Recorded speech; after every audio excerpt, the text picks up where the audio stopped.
Hello नमस्कार साथियों। आज हम विशेषतः एक रिपोर्ट के बारे में चर्चा करने वाले हैं और जो है होती है शिक्षा के ऊपर आधारित करती हुई एक बड़ी प्रामाणिक रिपोर्ट। खास अगर देखा जाए तो इसके माध्यम से हम देखने की कोशिश करते हैं कि आज पूरे देश में आज जो शिक्षा की एक व्यवस्था है उसका क्या एक आधार है और इसके मूल्यांकन को अगर जो हम यहाँ पे शब्दों में समझ पाए तो कह सकते हैं उससे हमारी जो आमूल चूल शिक्षा व्यवस्था है उसके बारे में भी एक छोटा सा खाका देखने को मिलता है कि आखिर सरकार ने जिन परियोजनाओं को लॉन्च किया है खास करके शिक्षा को बढ़ाने के लिए उसमें आज इस रिपोर्ट के अनुसार क्या वृद्धि रही या फिर क्या उसकी अवस्थिति रही। तो इन सारे संदर्भों को जानने के लिए हम खास करके यहाँ पे चर्चा करेंगे एसर रिपोर्ट 2022 के बारे में। एसर रिपोर्ट विशेष ध्यान रखिएगा चूंकि बीच में कोविड होने के कारण लगभग 4 साल के बाद आई है। हालांकि इस रिपोर्ट की जो प्रवृत्ति है वह हर साल आती है और हमारे यहाँ पे एक एनजीओ है जिसका नाम है प्रथम, उसके माध्यम से इसको निकाला जाता है।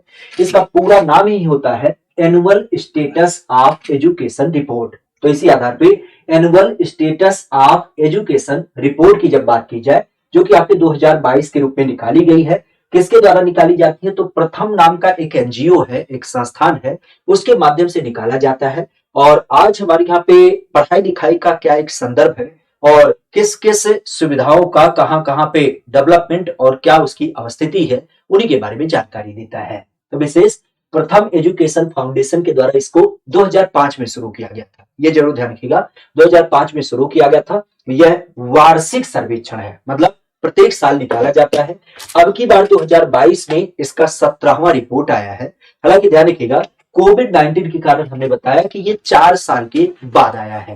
एक्चुअली होता क्या है, इसमें रिपोर्ट ऐसा ना होता केवल कागज निकाल दी जाती है, बल्कि इस रिपोर्ट को ग्राउंड स्तर पे जाकर के पूरी तरीके से चेक किया जाता है और वहां की जो एक्चुअल वैल्यू होती है उसके आधार पे इसको जांचा जाता है। और इसी कारण से हम कह सकते हैं कि भारत में उपलब्ध बच्चों को सीखने के परिणामों पर जानकारी देने का एकमात्र वार्षिक स्रोत भी है। मतलब इसके अलावा हमारे पास कोई ऐसी रिपोर्ट नहीं होती है जो इस संदर्भ में कोई सूचना दे पाए कि हमारे यहाँ पे शिक्षा की आज अवस्थिति क्या है, होता क्या है। तो इस वार्षिक सर्वेक्षण का नाम ध्यान रखिएगा कि भारत के जितने भी राज्य हैं और ग्रामीण जिले हैं वहां पे बच्चों में जो स्कूली शिक्षा है उसकी स्थिति और बुनियादी अधिगम का जो स्तर है उसका एक वार्षिक अनुमान एजम्पशन इसके द्वारा लगाया जाता है।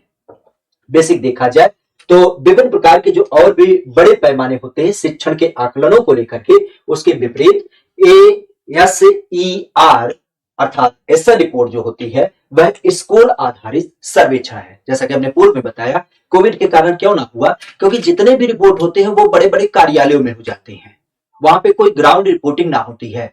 लेकिन इसकी जब बात की जाए तो यहाँ पे क्या होता है, यह स्कूल आधारित रिपोर्ट होता है, मतलब एक एक स्कूल की रिपोर्ट इसमें लगाई जाती है और इस कारण से कह सकते हो कि यह एक घर आधारित सर्वेक्षण हो जाता है, मतलब जहां पे एक एक पहलू के बारे में जांचा जाता है। विशेष देखा जाए सभी बच्चों को शामिल करने में अगर देखा जाए तो इसका आधार यहाँ पे देखा जाता है।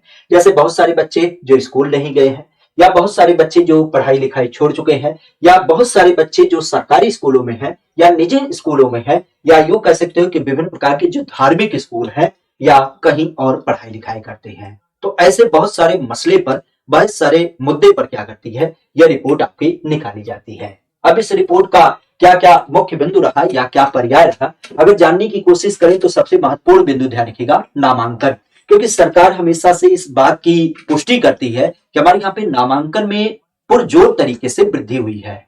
और उसका कारण भी है क्योंकि हमने जब से 86वां संविधान संशोधन 2002 में लागू किया और हमारे यहाँ पे आप कह सकते हो कि डीपीएसपी का भाग भी था पहले जो शिक्षा, लेकिन अब वह मौलिक अधिकार बन गया 21 का के अनुसार, जहाँ पे 6 से 14 वर्ष के बच्चों का अधिकार हो गया कि उनके अभिभावक के माध्यम से शिक्षा वगैरह दिलाई जाए। तो उस एक आधार पे अब बच्चों का जो कह सकते हो कि स्कूल जाने का एक अनुपात है वह दिन प्रतिदिन बढ़ता चला गया। तो उसी आधार पर अगर देखा जाए तो आप कह सकते हो कि नामांकन की जो एक अवस्थिति 2018 में 65.6% थी उसमें आमूलचूल परिवर्तन हुआ है, अर्थात हम इसमें कह सकते हैं कि वृद्धि हुई है। हालांकि ध्यान रखिएगा अगर यहीं पे बात की जाए तो 2006 से लेकर के 2014 के बीच में जो सरकारी स्कूल होते हैं क्योंकि दो पहलू होते हैं, एक तो सरकारी स्कूल जहां पे लोग अपने बच्चों को भेजने से बचते हैं, और दूसरा होता है प्राइवेट स्कूल। तो वही सरकारी स्कूल की अवस्थिति की बात कर रहा है कि यहाँ पे नामांकित बच्चे जो 6 से 14 वर्ष के बच्चे हैं, अगर उनकी बात की जाए तो उनमें दिन प्रतिदिन कमी थी। कब?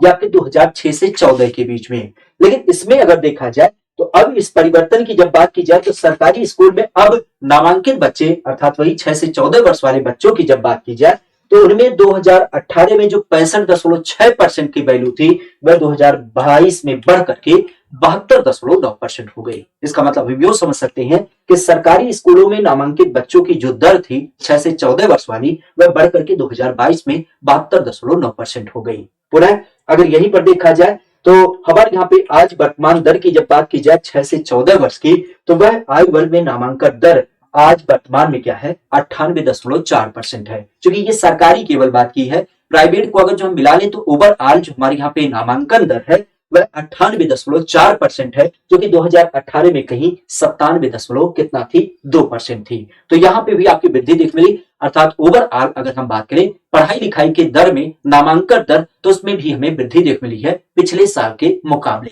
जहां पे सरकारी स्कूलों में अधिक मात्रा में वृद्धि आपको देखने मिली है।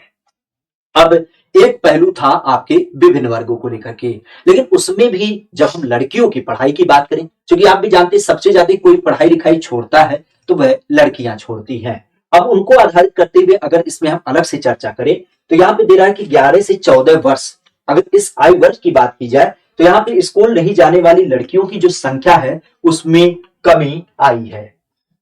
अर्थात आप कह सकते हैं कि 2018 में जहां पे 4% तक लड़कियां स्कूल नहीं जाती थी, अब 2022 में वो क्या हो गया है वह 2% हो गया है।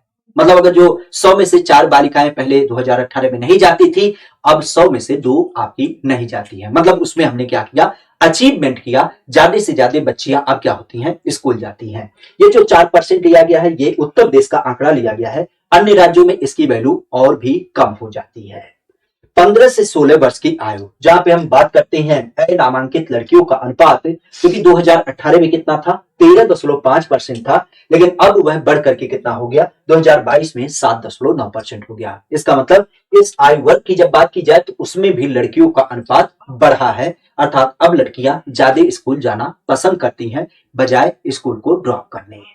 केवल 3 राज्यों की जब बात की जाए तो यहाँ पे स्कूल ना जाने वाली लड़कियों की संख्या 10% से ऊपर है, जिनकी बात की जाए जैसे मध्य प्रदेश 17%, उत्तर प्रदेश आपके 15% और छत्तीसगढ़ आपके 11.2%। अर्थात इन 3 राज्यों की जब बात की जाए तो यहाँ पे स्कूल न जाने वाली लड़कियों का जो एक अनुपात है वह 10% से भी ऊपर है, जिसमें उत्तर प्रदेश आपका 15% है, जबकि हमने यहाँ पे आंकड़े की बात की तो ओवरऑल जो हमारा आंकड़ा है वह कितना है वह 7.9% है। इसका मतलब अब अधिक मात्रा में लड़कियां स्कूल छोड़ने की बजाय स्कूल जाना पसंद करती हैं, चाहे वह 11 से लेकर के 14 वर्ष की हो या फिर आपके 15 से लेकर के 16 वर्ष की हो।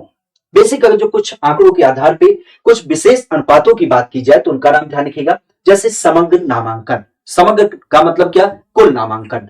कुल की जब बात की जाए जिसमें 6 से 14 वर्ष चूंकि इन्हीं के लिए अधिकार आपका लिया गया है, तो उस आधार पे जो 2018 में 97% था वह 2022 में आपके 98.4 हो गया। इसका मतलब इसमें हमें क्या हुई है, वृद्धि हासिल हुई है। सरकारी स्कूल, जैसा कि हमने पीछे ही चर्चा किया, 6 से 14 वर्ष जहां पे ये 65% था, अब ये बढ़कर 72.9 हो गया, अर्थात इसमें भी हमें सकारात्मक वृद्धि देख मिली। स्कूल में नामांकित छात्राएं, मतलब बच्चियों की बात हो रही है जो कि 11 से 14 वर्ष की है, अगर इनकी बात की जाए जो पहले 4.1% थी उसको घटा करके हमने क्या किया 2% कर दिया, अर्थात इसमें भी हमने वृद्धि की। जो लड़कियां पहले स्कूल छोड़ती थी उनको स्कूल हम पहुंचा पाते हैं। शुल्क देकर निजी ट्यूशन ले रहे कक्षा 1 से लेकर के 8 तक के बच्चे। एक्चुअली आप भी जानते हैं आजकल स्कूल के संदर्भ में प्राइवेट ट्यूशन का चलन आ गया है, तो उसकी बात की जा रही है। निजी ट्यूशन लेने वाले बच्चों की जो प्रवृत्ति पहले केवल 26.4% थी वह 30.5% बढ़ी। मतलब स्कूल में ट्यूशन लेने की दर भी क्या हो गई, यहाँ पे बढ़ गई है।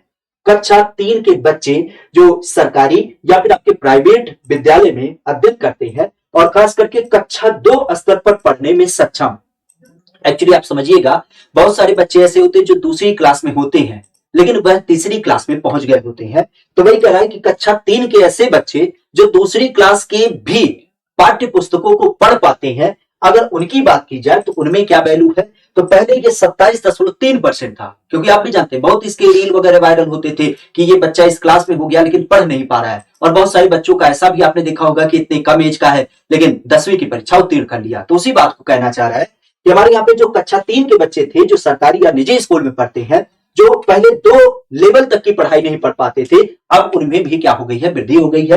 खास करके पहले 27.3% था, अब वह 20.5% हो गया। मतलब अब पढ़ने लिखने की दर आपकी बढ़ रही है। पुनः जो कम से कम जोड़ने घटाने में सक्षम है, तीसरी कक्षा के बच्चे, क्योंकि ये छोटे बच्चों का रिपोर्ट होता है, तो तीसरी कक्षा के ऐसे बच्चे जो पिछली क्लासेज में जोड़ घटाव की क्रमांक को यहाँ पे सीख पाए हैं, अगर उनकी बात की जाए तो पहले इनकी संख्या कितनी थी, 28.2% थी, लेकिन वह घटकर क्या हो गई है, 25.9% हो गई है। पुनः यही पर देखा जाए तो भारत में कक्षा 5 के ऐसे बच्चे जो भाग कर सकते हैं, पहले 27.9% थे, अब वह घट करके 25.6% हो गए हैं।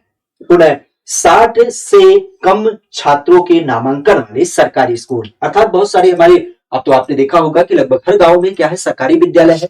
तो उसी की बात की जा रही है कि विद्यालय में कितने बच्चे रजिस्टर्ड है, नामांकन है, तो उसी को लेकर के कि 60 से कम नामांकन वाले जो विद्यालय हैं, अगर उनकी बात की जाए तो पहले ये संख्या 29.4% थी, अब ये बढ़कर के 29.9% हो गई। क्योंकि आप भी जानते हैं आजकल स्कूल लगभग हर लेवल पे पहुंचता चला जा रहा है, तो इस कारण से इनमें भी क्या हो गई है, वृद्धि हो गई है। तो नकारात्मक ये दर्शाता है।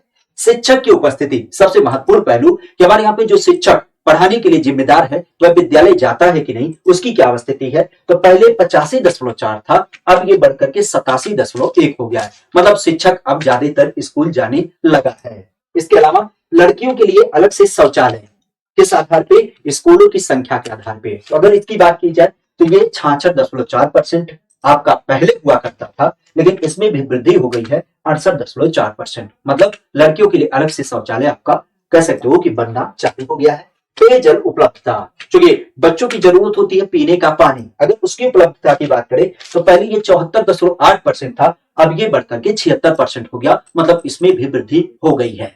तो ओवरऑल अगर जो बात करें तो विभिन्न कैटेगरी के ऊपर आधारित करते हुए ये जो ऐसा रिपोर्ट होती है वह उस विद्यालय की क्या करती है, पूरी संरचना के ऊपर अध्ययन करता है और किसमें क्या वृद्धि हुई, किसमें क्या कमी हुई, उन सारे पहलुओं को दर्शाता है। जैसे कुछ महत्वपूर्ण मुद्दों की बात की जाए, यहाँ पे आप कह सकते हो कि जैसे टॉयलेट घर अभी हमने चर्चा किया। इसके अलावा लाइब्रेरी की जब बात की जाए तो हमारे यहाँ पे देश के 44% से ज्यादा विद्यालय ऐसे हैं जहाँ पे लाइब्रेरी है। प्ले ग्राउंड अर्थात खेल कूद के मैदान, तो यहाँ पे 68.9% विद्यालय ऐसे हैं जहाँ पे ये पूरी तरीके से क्या है, अवेलेबल है। तो बहुत सारी चीजों को लेकर के आधारित करते हुए इसका नाम देखने मिलता है। जैसे स्मार्टफोन की जब बात की जाए तो आज हमारे यहाँ पे स्मार्टफोन लगभग हर घर का हिस्सा हो चुका है। इवन परिवार की जब बात की जाए तो लगभग सबके पास फोन है। तो कह सकते हो कि 74.8% ऐसे हाउस होल्ड हैं जिनके पास अपना खुद का मोबाइल है। और कोविड में तो इसका प्रयोग आपने बहुधा देखा होगा कि जो बच्चे थे उनकी क्लासेज क्या हो रही थी, आपके मोबाइल फोन वगैरह के माध्यम से चल रही थी। तो इस तरीके से अलग अलग मसलों को आधारित करते हुए यह ऐसा रिपोर्ट निकाला जाता है, एक वार्षिक रिपोर्ट होता है और यह दर्शाता है कि आज भारत की शिक्षा की अवस्थिति क्या है, अलग अलग स्कूलों के ऊपर आधारित सर्वे के माध्यम से। उम्मीद करते हैं पहलू समझ में आया होगा। अगर वीडियो अच्छी लगती है तो नीचे कमेंट करके जरूर बताइएगा।